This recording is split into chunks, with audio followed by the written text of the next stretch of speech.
अस्सलाम वालेकुम। मोहम्मद सिद्दीक मिठवार बाला सादत हज़रत इमाम हुसैन अलैहिस्सलाम जिन जी मुबारक ॾींहुं 3 शअबान मुअज़्ज़म 4 हिजरी मदीना मुनव्वरा में थी आमद बा सादत इमाम हुसैन अलैहिस्सलाम जी अली ऐं फातिमा जे बैतुल शरफ खुशबू सां मुअत्तर थी वियो, पर मदीना मुनव्वरा जे घटनि जे फिज़ा में मुश्कबार थी वई विलादत इमाम हुसैन अलैहिस्सलाम जी। ख़ानदाने बनी हाशिम जे मुबारक मोतबर साबित थी दुनिया में बेमिसाल शुजाअत इमाम हुसैन अलैहिस्सलाम जी। फरमायो मोहम्मद मुस्तफ़ा हुसैन मिन्नी व अना मिनल हुसैन। तैलीम तरबियत परविश औसाफ ऐं कमालात इमाम हुसैन अलैहिस्सलाम जी।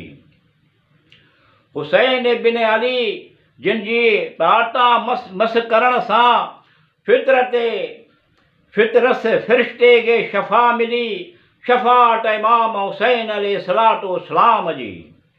हुयो घणो ई मालदार पर ना उमेद औलाद जे अणलिखियल राहिब खे 7 पुट अता कयाई इनायत इमाम हुसैन अलैहिस्सलाम जी। करबला जे मैदान में इमाम हुसैन ऐं संदसि साथी नमाज़ अदा कंदा रहिया। अहिड़ी इबादत इमाम हुसैन अलैहिस्सलाम जी।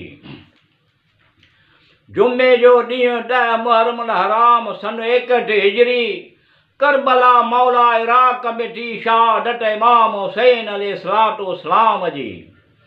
अब्दुल्ला इब्न हुर जैफी के शरफ सब खां पहिरीं कई कब्र अतहर जी ज़ियारत इमाम हुसैन अलैहिस्सलाम जी।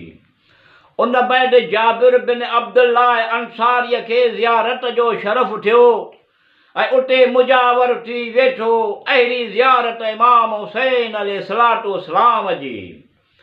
बोराईअ में भाल कई कर खुशहाल संज सुतार बाजारा बाज कर बरकात इमाम हुसैन अलैहिस्सलाम जी।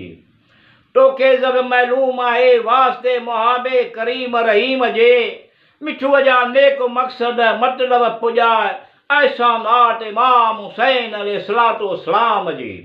अल्लाहुम्मा सल्लि अला सय्यदना मुहम्मदन व अला आल सय्यदना मुहम्मदन व बारक व सल्लम अलैहि।